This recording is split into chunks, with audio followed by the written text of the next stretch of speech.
नमस्कार मंडळी, तर मी आहे ओंकार. तर आज गुरुवार असल्यामुळे चला म्हणलं औदुंबर या ठिकाणी दत्त दर्शनाला जावं. काय काढली गाडी आणि निघालो देवदर्शनाला.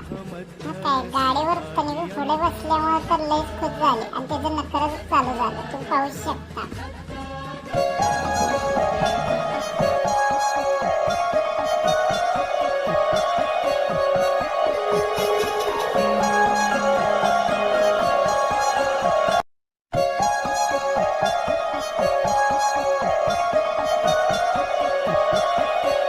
तर मंडळी, आपण आलो आहे श्री क्षेत्र दत्त देवस्थान औदुंबर या ठिकाणी.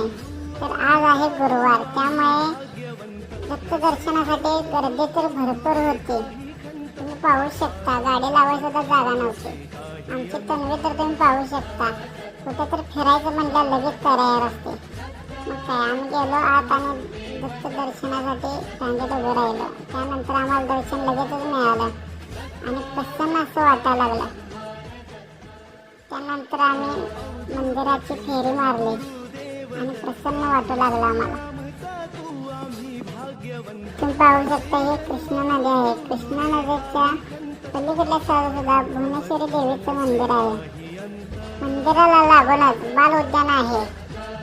लहान मुलांसाठी खेळण्यासाठी खूप काही ऍक्टिव्हिटीज आहेत. आमची तन्वी आणि प्रांजल काय काय बसतावी लगेचच खेळायला चालू झाले आणि शांतच बसून आणि इथून जायचं नावच घेणार.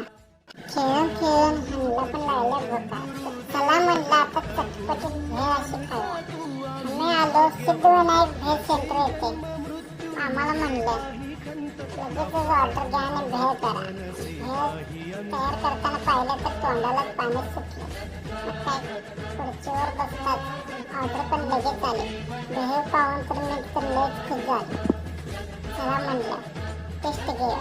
टेस्ट घेतल्यानंतर माझं तर मन समाधानच झालं. क्वालिटी